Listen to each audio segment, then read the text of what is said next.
Bonsoir à tous et bienvenue au journal. Dans les titres de l'actualité ce soir, le célèbre journaliste et web activiste Hugues Sossoukwe arrêté à Abidjan le 10 juillet dernier et extradé à Cotonou a comparu ce lundi 14 juillet 2025 à la criette devant le juge des libertés et de la détention. Plusieurs charges sont retenues contre le promoteur du média Olofofo lors de cette audition. Incitation à la rébellion, incitation à la haine, harcèlement par le biais d'une communication électronique et apologie du terrorisme. Le parti La Renaissance nationale se conforme aux exigences de la loi. Le parti dirigé par Claudine Prudencio a tenu la première rencontre de son académie politique samedi dernier. Les délégués venus de toutes les circonscriptions électorales du Bénin y ont pris part. Vous suivrez les détails dans un instant. Et puis nous parlerons en fin d'édition de l'organisation de la première édition de la fête de la fraternité et des cultures samedi dernier dans la localité de Kolokonde, dans la commune de Djougou. C'est une initiative de Issa Sidi dont l'objectif est de valoriser et promouvoir la culture. À nouveau, bonsoir et merci de nous rejoindre sur Canal 3 Bénin. Et cette brève avant de poursuivre ce journal, c'est l'affaire judiciaire qui défraie actuellement la chronique. Arrêté à Abidjan le 10 juillet 2025, puis extradé à Cotonou, illico presto le même jour. Le célèbre journaliste et web activiste Komlan Hugues Sossoukwe a comparu ce lundi 14 juillet à la Cour de répression des infractions économiques et du terrorisme criette devant le juge des libertés et de la détention. Au cours de cette audition, les charges retenues contre le promoteur du média Olofofo lui ont été communiquées. Il s'agit d'incitation à la rébellion, incitation à la haine, harcèlement par le biais d'une communication électronique et apologie du terrorisme. Cependant, selon l'un de ses avocats, Hugues Sossoukwe n'a pas reconnu les faits, à lui reproché, imputé et a revendiqué sa nationalité togolaise. Par ailleurs, le conseil du journaliste a plaidé pour une mise en liberté provisoire. Pour maître Barnabé Gwago, avocat de la défense, l'espoir est permis, bien que les chances de la requête aboutissent soient minces. Après cette audition, le dossier est retourné en instruction pour les investigations nécessaires. Affaire à suivre donc. Le porte-parole du gouvernement poursuit sa tournée de proximité dans les communes. Samedi dernier, Wilfried Léon Ngwedji était dans les communes d'Adjara et d'Avrankou où il s'est prêté à un échange direct avec les populations. Réalisation du gouvernement, attente, critique, aucun sujet n'a été éludé. Le point avec Emma Rodonou et Thibaut Aroloupé. Ils sont sortis nombreux pour prendre part à l'exercice. Un dialogue direct, sans filtre, entre les populations et le porte-parole du gouvernement. Votre présence n'est pas seulement celle d'un représentant du gouvernement, mais celle d'un fils de la maison que nous recevons avec chaleur et respect. La population d'Adjara voit en vous un symbole de proximité. La commune d'Adjara ne cache pas sa satisfaction face aux actions du président Patrice Talon. Une reconnaissance que les autorités locales n'ont pas manqué de réaffirmer publiquement à Wilfried Léandre Ngwedji. Le conseil communal d'Adjara, dont je porte la voix, témoigne sa profonde gratitude au président Patrice Talon pour les nombreuses réalisations visibles dans notre commune, fruit d'une gouvernance lucide, audacieuse et résolue. Oui, sous son leadership, Adjara change de visage. Adjara avance. Adjara se relève. Le décor ainsi planté, la parole a été libérée. Aux différentes préoccupations soulevées, le porte-parole du gouvernement, avec une pédagogie assumée, a répondu point par point. Et avec ses interlocuteurs, il en vient à cette conclusion. Les réalisations que nous avons vues ces dernières années démontrent, si besoin était encore, que c'est vraiment un homme d'État, c'est l'homme de développement que tout le Bénin attendait. Parce qu'on en a connu avant. Abina,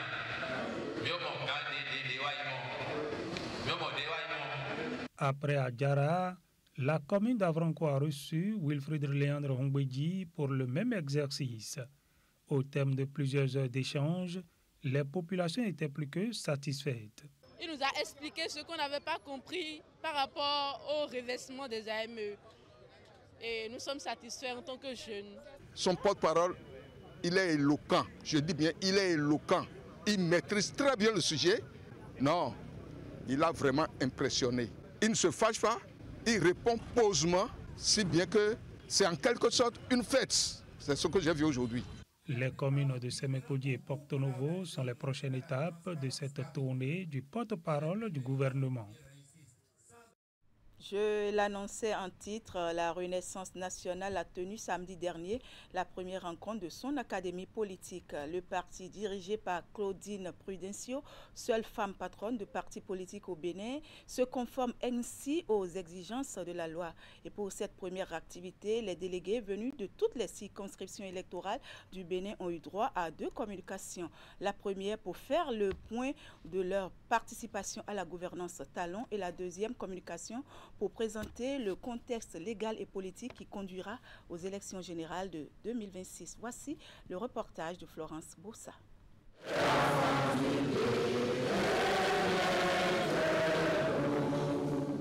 Vaste salle de réunion au siège du parti, tous les délégués du Rassemblement national venus des 24 circonscriptions électorales du Bénin pour participer à la première académie politique de leur creuset. Des hommes et des femmes de divers horizons géographiques et sociaux pour donner corps à la première édition de ce qui est projeté pour être l'espace par excellence de formation au militantisme et à la philosophie RN.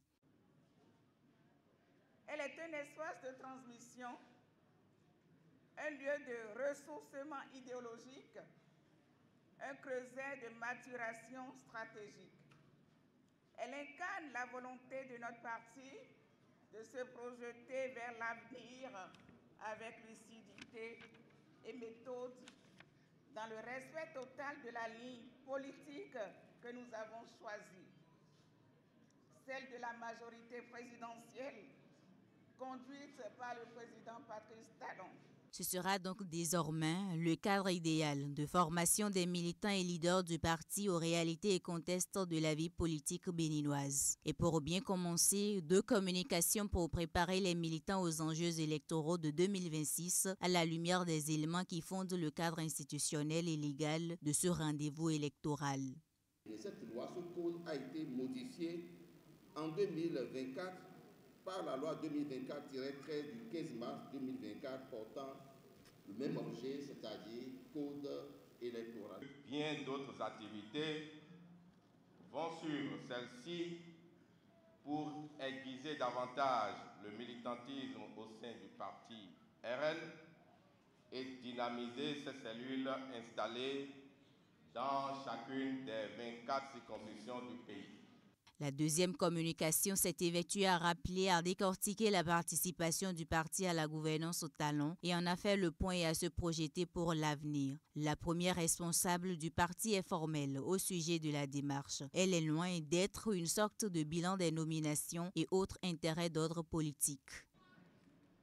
Notre approche évaluative met beaucoup plus l'accent sur la relation entre le poids de notre parti politique et l'ampleur de sa participation à la gestion des affaires publiques.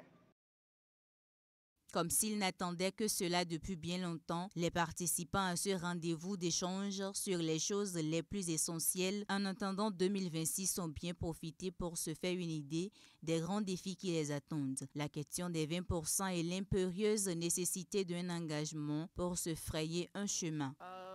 Ce rassemblement était vraiment nécessaire parce qu'aujourd'hui, on comprend mieux tout ce qui est contenu dans le code électoral. Et aussi, on est préparé à mieux mobiliser pour notre parti au niveau de nos communautés. En plus de ça, nous comprenons déjà qu'est-ce qu'il faut fournir en tant que candidat ou candidate pour pouvoir candidater aux échéances prochaines en 2026. Et aussi, on a compris le sens de rassemblement de RN qui prend en compte, qui fait l'inclusion. Lentement mais sûrement, le parti RN se prépare pour la grande bataille de 2026, à commencer par les élections législatives, communales, municipales et locales. En attendant la vitesse de croisière qui engage assez d'énergie et surtout de stratégie, les militants RN se promettent faveur, engagement et solidarité pour mieux connaître les grands acquis de la gouvernance talon à laquelle ils ont participé. Dans un tout autre registre, à présent, le financement de la santé au Bénin était en débat lors d'une conférence de haut niveau organisée du 10 au 11 juillet dernier dans la salle bleue du Palais des Congrès de Cotonou. Le rendez-vous a mobilisé des représentants des gouvernements, des organisations internationales, des professionnels de la santé et des partenaires. Aux commandes, la plateforme du secteur sanitaire privé en collaboration avec le ministère de la Santé et la Fédération ouest-africaine du secteur privé de la santé. Le point de ces 2 jours de travaux dans ce reportage d'Ingrid Day présenté par Candide Mouhenton. C'est un petit pas, mais en réalité un pas de géant que viennent de poser ces acteurs du système sanitaire privé et public du Bénin. Porté par la plateforme du secteur sanitaire privé en collaboration avec le ministère de la Santé et la Fédération ouest-africaine du secteur privé de la santé, cette conférence de haut niveau permet de repenser le financement de la santé avec des approches plus innovantes, inclusives et durables. Nous sommes convaincus que tout ce qui a été débattu ici, ce n'est pas du médical, c'est du vécu concret et c'est régalien du point de vue politique, du point de vue institutionnel, afin que nous puissions réaliser ce fusionnel entre le secteur privé et le secteur public, afin qu'on ait une santé unique, fusionnelle de qualité, sécurisée, afin d'atteindre la vision santé du Bénin. Les échanges riches et fructueux de cette conférence ont mis en lumière la nécessité de transformer durablement notre système de santé. Premièrement, il est souhaitable de consolider l'engagement politique autour du financement de la santé. Deuxièmement, nous devons accélérer l'intégration du secteur privé dans les dispositifs nationaux. Troisièmement, la réussite de cette transformation repose sur la structuration des partenariats publics-privés autour de cadres juridiques solides, transparents et équilibrés. Organisé avec le soutien financier de l'Organisation mondiale de la santé et celui de l'Association béninoise pour le marketing social et la communication pour la santé, ces assises ont réuni les participants autour du thème « Construire des systèmes de santé résilients, tirer parti des partenariats publics-privés pour un financement durable de la santé ». Cette conférence aura été l'occasion pour nous d'explorer des questions aussi cruciales que celles portant sur la médecine de groupe, le renforcement du cadre réglementaire pour le financement, un financement beaucoup plus soutenu en faveur de la santé, l'engagement également pour la mise en œuvre, sinon l'opérationnalisation de la responsabilité sociétale des entreprises, les questions de turnover qui constituent des questions essentielles pour la suivi des établissements de santé privés. Ces 2 jours d'échange ont permis à ces participants de jeter les bases solides pour des partenariats publics-privés au service des populations. Une ambition qui repose sur des engagements concrets et des actions structurantes.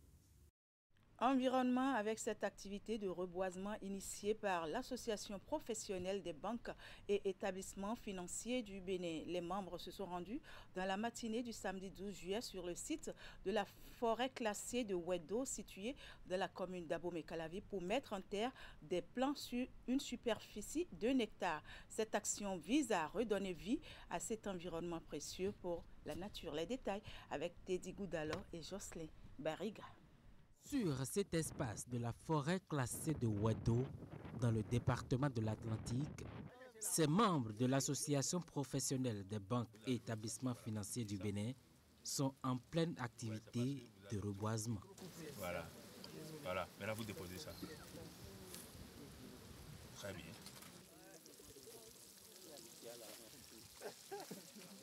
Par ce geste, ils entendent contribuer à la préservation de l'environnement. Nous avons apprécié cette initiative parce que l'arbre, ça fait du bien à l'environnement. Ça absorbe CO2 et puis dégage O2. Donc, et ça active la pluie. Nous participons au financement de l'économie et en tant que tel, nous finançons les industries, nous finançons tout secteur d'activité qui, de par leur exploitation, affecte l'environnement. Et nous, pour nous, faire du reboisement, n'est-ce pas, c'est de participer au maintien de l'environnement. La forêt sacrée de Wado couvre une superficie de 580 hectares. Elle est destinée à la production du bois de chauffe et de services. L'engagement de l'Association professionnelle des banques et établissements financiers du Bénin participe ainsi à prolonger la durée de vie de cet espace vert essentiel pour l'équilibre écologique. Avec l'Association des professionnels des banques, nous sommes en train de faire un état de plantation.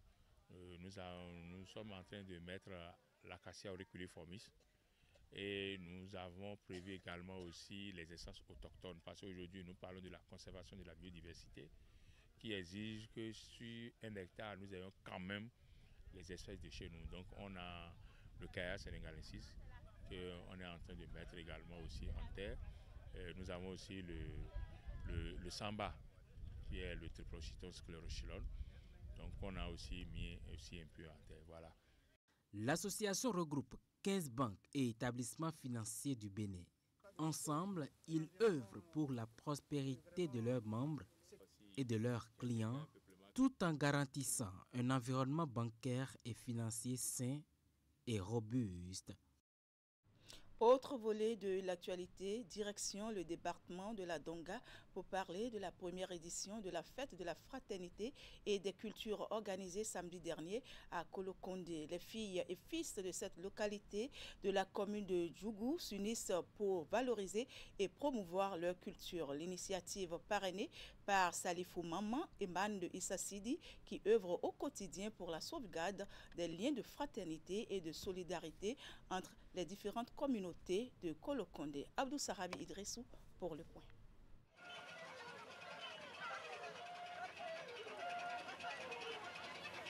Cette gigantesque caravane ouvre le bal des manifestations de la fête de la fraternité et des cultures à Kolokondé. Après un bref parcours, cap sur le terrain de football de cette localité pour les manifestations proprement dites. Cette initiative émane de Issa Sidi, chef d'arrondissement de Kolokondé. Moment d'unité, de célébration et d'identité partagée. Cette fête n'est pas qu'un événement festif. Elle est l'incarnation vivante de notre engagement commun pour la paix, de vivre ensemble et le respect des différences. Elle porte la marque de l'hospitalité et de la richesse culturelle de Kolokondé. Cette terre de valeurs, de tradition et d'harmonie. Moment de convivialité et de communion. Cet événement culturel est parrainé par Salifou Mamam. Chères autorités, chers invités, jamais Kolokondé n'a connu un tel élan collectif.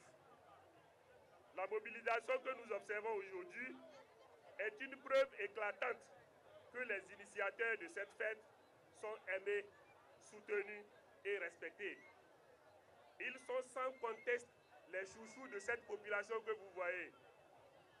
Et ça, ils vous l'ont dit tout à l'heure. Nous avons une population qui croit en ses enfants, en sa jeunesse et en l'avenir. Donc, notre arrondissement a de beaux jours devant lui. Chaque groupe folklorique exhibe avec une certaine fierté ses talents artistiques et culturels.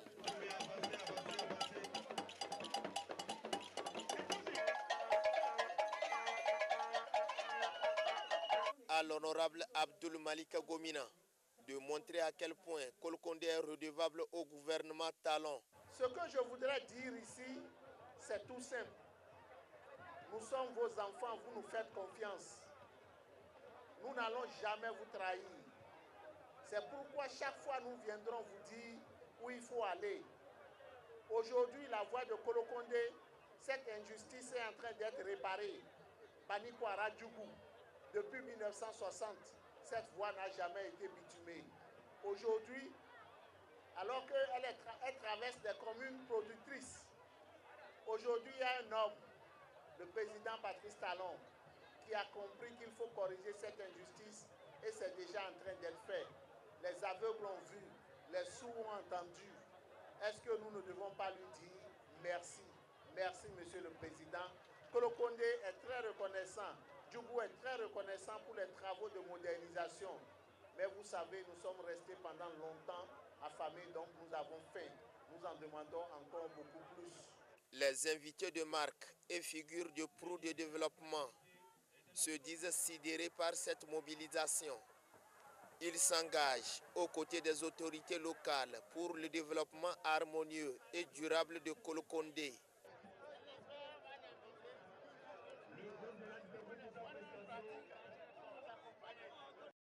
Et puis, le ministre d'État chargé du développement et de la coordination de l'action gouvernementale a initié samedi dernier une marche sportive à travers la ville de Djougou. Cette activité sportive qui s'est déroulée sur une distance de 3 km s'est achevée par une séance de fitness au stade Atchoukouma de Djougou. Une initiative qui prouve combien de fois Abdoulaye Biotchane s'investit pour le bien-être de la population. Abdou Sarabi Idrissou pour les détails.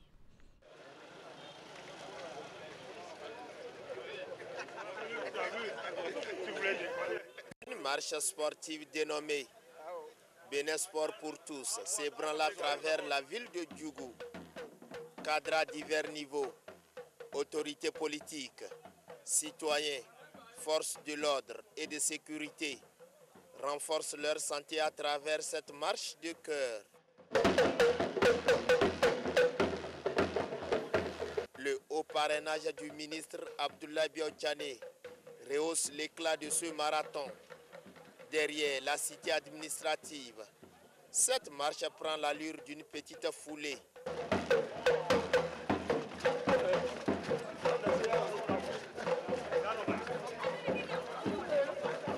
Point de chute, le stade Atchoukouma de Djougou. Ici, du matériel de fitness et spinning est exceptionnellement déployé.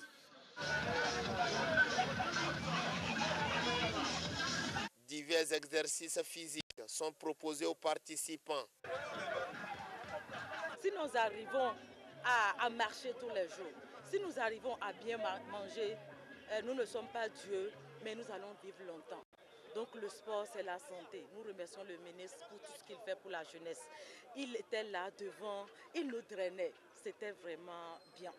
Je voudrais, au nom de vous tous, remercier le ministre d'État, Abdoulaye Biotchane, pour nous avoir permis de nous réchauffer ce matin. Cette activité sportive offre une opportunité de brassage entre les différentes couches socio-professionnelles et les autorités. C'est un vrai brassage social, une cohésion sociale. Ces initiatives de gens sont à encourager et à répéter pour promouvoir la cohésion sociale, le brassage social et surtout la santé. Le ministre d'État, vu son âge, il a marché de la préfecture jusqu'au terrain et il est dans les mouvements avec nous les jeunes. Nous le remercions beaucoup pour son engagement, pour le bien-être de sa population. La mobilisation, selon les organisateurs, a été à la hauteur des attentes.